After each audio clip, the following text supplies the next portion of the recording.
This creates a lot of misery. From next point we go to from here is avoid arguments.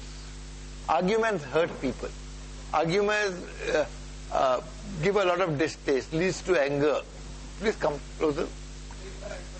Okay. It causes hurt. It makes people bitter. And very often they become vindictive. If you argue with me and I lose argument with you, it remains in my mind. Discussion, not argument. You can never win an argument. You may, as you said, you may come. Have you tried having an argument with your boss? Finally, he will win. Yeah? You will do what he tells you to do, but he has not won you over. You are doing it because he's the boss. You see, children, ego, a lot of ego. So, discussion is healthy and positive. Argument is unhealthy and negative.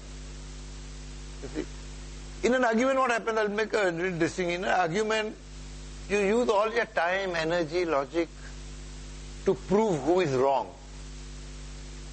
In a discussion, you spend your time, energy in finding out what is right. What is right. Not who is right, but what is right. Okay. In an argument generates a lot of heat. Discussion throws light. In an argument or in a discussion, when I talk, you listen. When one talks, the other listens. When the other talks, you listen. In an argument, everybody talks, nobody listens. As they say, no? About marriage, they say, no? In the first year, the husband listens to the wife. Second year, the wife listens to the husband. And thereafter, both shout and the neighbors listen. Okay. In an argument, it's like that. Nobody listens to anybody. Only you know that there's a lot of noise going on downstairs, there's an argument going on. So try to avoid arguments. Now let's a little bit positive. Some other qualities you can do. I would say the first good quality would be cheerful. Be cheerful. Okay. A cheerful person is welcome anywhere. Spread cheer, goodwill. Don't carry your burdens and pass it on to others. Smile. Yes. Next will come smile also. I've split it. You're right. Cheerful. Be cheer. You know, there's a story. A man went and complained to the sun. Let it be. It won't go. A man went and complained to the sun, you know, that you're shining so brilliantly here, but there's a dark spot somewhere in the earth. Why don't you go in? The sun said it's impossible. When I'm shining, the whole earth is shining. There'll be light everywhere. How can there be any dark spot? The man says no. The sun says, okay, come on, take me. So the man takes the sun. Of course, it's a story only, the sun. And they go to the dark spot. When the sun comes there to the dark spot, there is no dark spot. Obviously, the sun is there. How can that be? Yes, so the moral of this small story is, carry your own sunshine with you. Carry your own sunshine with you, and there will be less dark places in the world. Sun is within. And when you go there, at least the thing will light up. Or the Chinese proverb is there, no? Don't curse the darkness, light a lamp. It's there? Is it there? Yeah, okay, it's here only. See?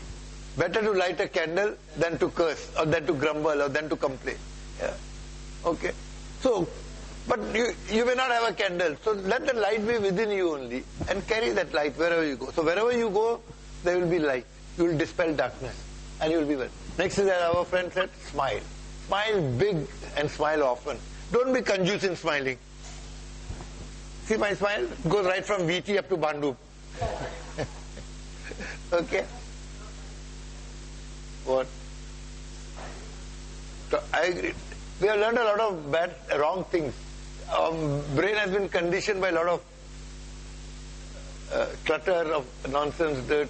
But we have to now work out and take out one by one. Yeah. But now let's accept reality. I am what I am here. Can I become better today than what I was yesterday? Will I be better tomorrow than what I am today? That's the only thing. Every morning I get up and I think about the same thing only. Every night before going to sleep, I recap the whole day. What are the good things I did? What are the things I could have done better? How could I have changed, etc. Because don't try to change anybody. That's another principle of interpersonal relationships. Since the word has come, the only person you can change is yourself. The only corner that you can clean is the corner in front of your house. Don't clean the whole world. You clean your own shed or in your own area, maybe your neighbors will clean there, then the movement might spread. You see? In this hall, I've told the story of one great Sufi saint called Baizad. You know, Baizad was a very, very fine, very, very noble person. You know, at the age of 20, he asked God. You know, the Muslims call God Allah. So he asked Allah to give him the power to change the world, to make this world a good place, a better place, a happier place, etc. And he said, I struggled for 20 years, but nothing happened. So I became a little humble, and I turned to God and said, oh Allah, give me the power to change at least those people who are close to me. I can't change the whole world, but my family, my brothers, my sisters, my wife, my children. And he said, I struggled again for 20 years, and I found I couldn't change anybody. Then he became very humble, he realized the truth, and he turned to God and said, oh Allah, give me the power to change myself. That's the only thing. And then he says, had I realized his wisdom, I would not have wasted 40 years of my life. Okay, that's another principle of interpersonality. Don't try to change others.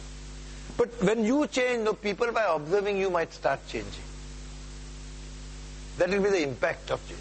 When we watch Gandhiji doing something, so many of us, I know those of you who were alive at the time of partition and before that, you would have found so many people. Gandhiji ignited so many good qualities in people.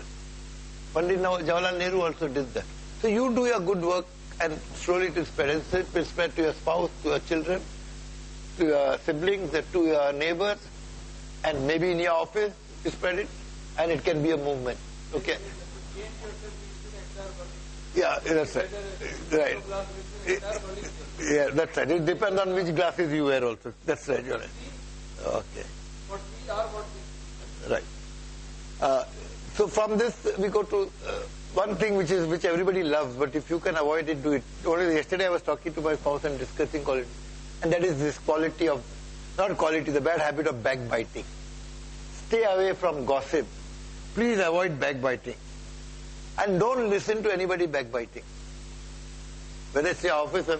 Because if I'm telling you bad things about him, you can be sure that when I'm with him, I'll tell bad things about you.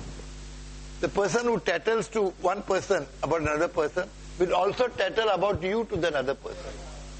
You can try it amongst your friends and you'll get shocked. Hey, he talked like that about me. But what about you? You're also doing the same thing. You're not shocked that you're talking about others. So avoid it. And then word gets spoiled, it creates bitterness, it spoils your relationship, a lot of negativity. Leave people alone. Functionally, it may be necessary for you to pull people up. As a parent, you said you may have to pull up your children until a certain age, maybe. As a teacher, you may have to pull up your students. As a boss in your company, in your own private business, you may have to pull up your subordinates. That's different. You're doing a functionally related activity. It is necessary because you're in that position. Tomorrow he comes in that position, the equations will be different.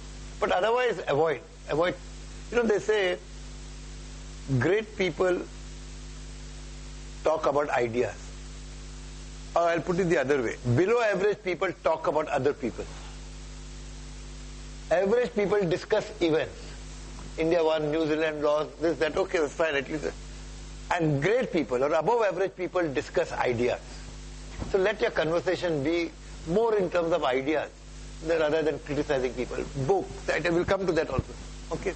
So avoid that gossip. Next positive quality you can do is develop a sense of humor. H-U-M-O-U-R. The reason I'm telling humor after gossip is developing your sense of rumor. We are very proud. We got a very good sense of rumor, we Indians. We spread rumors very fast. I'm telling you, develop a sense of humor. A person with a sense of humor is very attractive, very likable.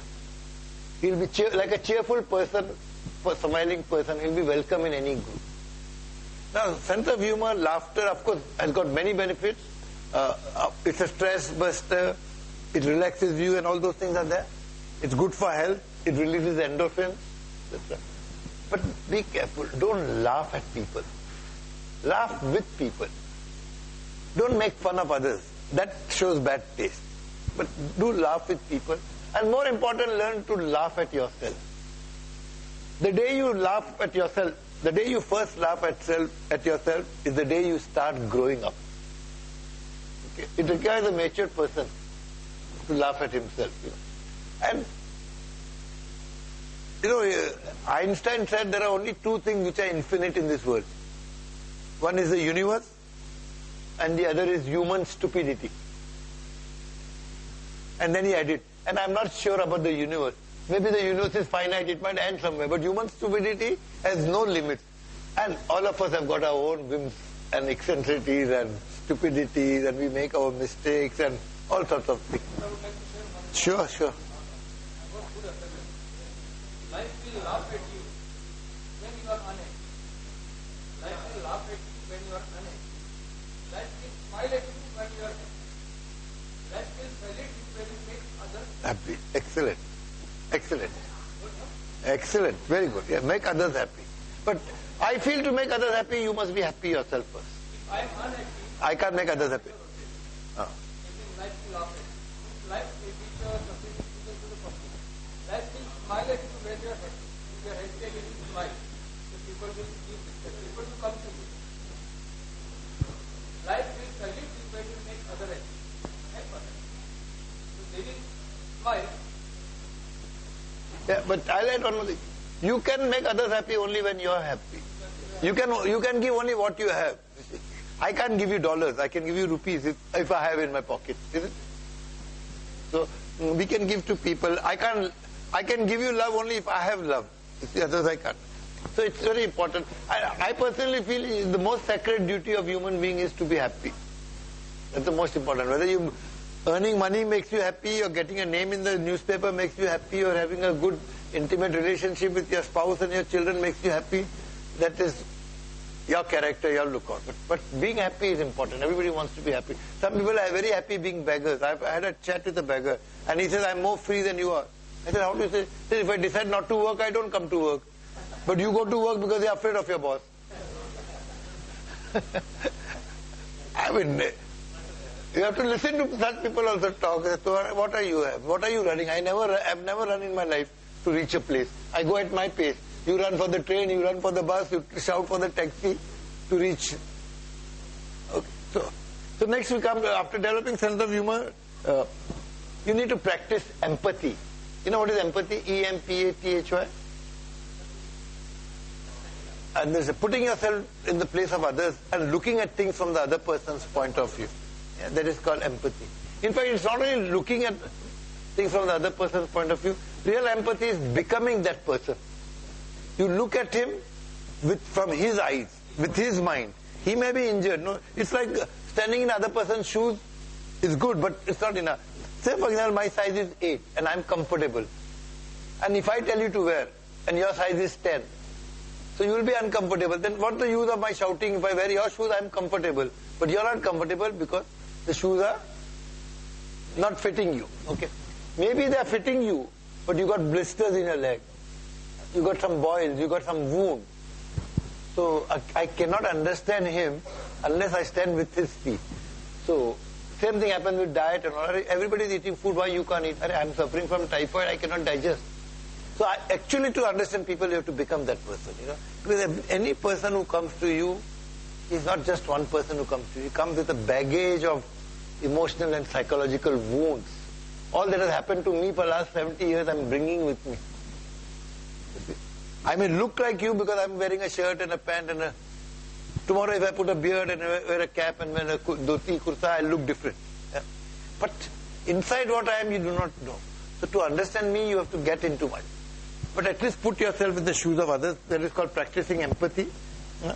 Empathy not only improves interpersonal relationship, it generates understanding, peace of mind, higher productivity, and higher level of life. Okay. The other small thing is remember people's names. Now this is one thing where I have to learn a lot. I have got a great knack of forgetting people's names. Now, I appreciate some people. See, I told you I'm a teacher in a college. My colleagues are there. They know the names of so many people, so many students. I can't. I only remember those students who trouble me a lot because every day I have to shout at them. I told them in class today only that for so many years I was not knowing the names of students, but in your class I know the name of so many students. They felt so happy. Yes, so we said, no, it is because you people are troubling me that I have to keep on punishing you that I remember. No, but it's a good thing to remember people's names. Take name, yes. When you talk to people, take name. Everybody's name is the sweetest word for him. I like to be called by